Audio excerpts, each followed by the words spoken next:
Mipit atawa mipitan mangrupa salah sahiji tradisi adat orang Sunda dina ngurus pare, khususna nu dilakukeun pas samemeh panen pare sacara gede-gedean. Sacara harti mipit hartina ngala atawa ngala sakeupeung. Jantung tina mipit teh nyaeta kagiatan ngala sabaraha tangkai pare anu geus asak anu pangheulana minangka lambang dimulyanana panen anu satuluyna dituluykeun ku acara sedekah atawa syukuran.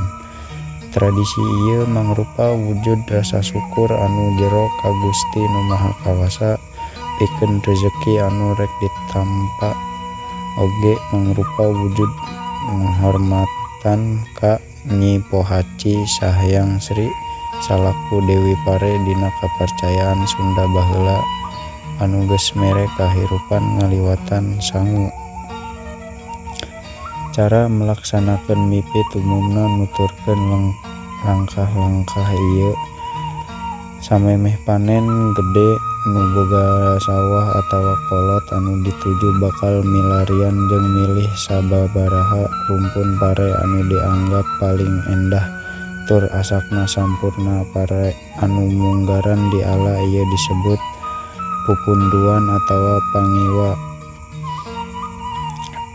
Pupunduan ieu teras di ala kalayan khidmat mindeng disarengan ku doa-doa. Pupunduan nu geus di ala teras ditumbuk atawa digiling pikeun dijadikeun beas anu pangheulana beas ieu miboga harti anu khusus sarta disebut beras bahri atawa beas. Beras bahri ieu teras didamel sangu. Sangu ieu dibarengan ku lauk seperti lauk hayam, sayuran, jeung buah-buahan disadiakeun dina acara sedekah atawa kenduri. Hajat jeung doa bebarengan keluarga, tetangga, baraya, jeung para sepuh kampung ngumpul pikeun melaksanakeun doa bebarengan hajat minta berkah pikeun hasil panen anu loba tur kasalamatan pikeun kasadayana.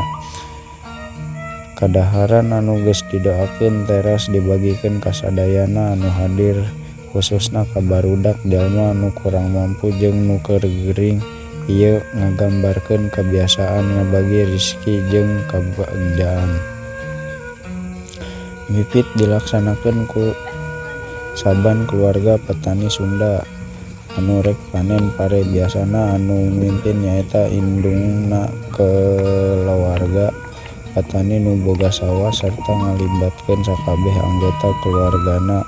Acara ieu oge ngundang tetangga deukeut sawah, para sepuh kampung, sanak sadulur, jeung tangtu wae para panon pare. Biasa awewe anu rek mantuan proses panen. Mipit teh tradisi anu geus lami pisan aya ti jaman pra-Islam di Tatar Sunda. Akar tradisi ieu asalna tina kapercayaan animisme jeung dinamisme Sunda kuno anu menghormatan Dewi Sri Nyi Pohaci salaku lambang kesuburan jeung kahirupan. Kalayan asupna pangaruh Islam nilai-nilai spiritual dina mipit teh langit tapi ngalaman akulturasi istilah sedekah jeung syukur ka Allah Subhanahu wa taala mimiti mangkar, sedangkeun inti filosofiana ngeunaan ngahargaan alam jeung babagi tetap dijaga. Jadi tradisi ieu ge diwariskeun secara turun-temurun salila ratusan tahun.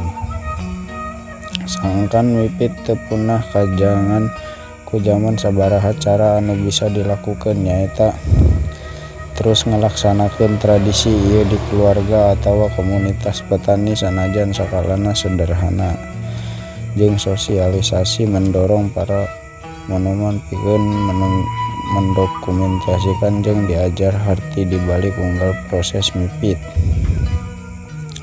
Misalna ngajadikeun mipit selaku bagian tina festival budaya, agrowisata, atawa kegiatan sakola pikeun mengenalkeun ka generasi muda jeung masyarakat umum. Pamarentah jeung lembaga adat bisa mendukung ku mere pangkuan ngabudahkeun acara-acara budaya sarta ngajadikeunna salaku salah sahiji kas daerah. Nepikeun yen mimpi lain ngan saukur ritual kuno tapi ngandung nilai-nilai universal anu masih relevan nepi ka kiwari, rasa syukur, ngahargaan alam, kebersamaan, jeung berbagi kasesama. Ngartos nilai-nilai ieu generasi muda bakal leuwih motivasi pikeun ngajagana. Ku kitu mimpi teh lain saukur acara samemeh panen tapi mangrupa jati diri budaya Sunda anu ngagambarkeun kearifan lokal dina ngajalin hubungan jeung Gusti Alam jeung sesama manusia. Kadaharan anu geus didoakeun teras dibagikeun ka sadayana anu hadir, khususna ka barudak jalma nu kurang mampu jeung nu keur gering. Ieu ngagambarkeun kebiasaan ngabagi rezeki jeung kabagjaan. Mipit dilaksanakeun ku saban keluarga petani Sunda anu rek panen pare. Biasana anu mimpin nyaeta indungna keluarga petani nu boga sawah sarta ngalibatkeun sakabeh anggota keluargana.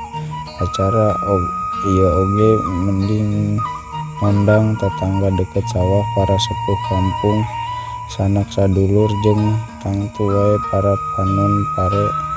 Biasa awewe anu rek mantuan proses panen. Mipit teh tradisi anu geus lami pisan aya ti jaman pra-Islam di Tatar Sunda. Akar tradisi ieu asalna tina kepercayaan animisme jeung dinamisme Sunda kuno anu menghormatan Dewi Sri Nyi Pohaci salaku lambang kesuburan jeung kahirupan. Kalayan asupna pangaruh Islam nilai-nilai spiritual dina mipit teh langit tapi ngalaman akulturasi istilah sedekah jeung syukur ka Allah Subhanahu wa taala. Mimiti mangkar sedangkeun inti filosofiana ngeunaan ngahargaan alam jeung babagi tetap dijaga. Jadi tradisi ieu ge diwariskeun secara turun-temurun salila ratusan tahun. Sangkan mipit teu punah kajangan ku zaman sabaraha cara anu bisa dilakukeun nyaeta terus ngalaksanakeun tradisi ieu di keluarga atawa komunitas petani sanajan sakalana sederhana, jeung sosialisasi mendorong para manoman pikeun mendokumentasikan jeung diajar harti dibalik unggal proses mipit.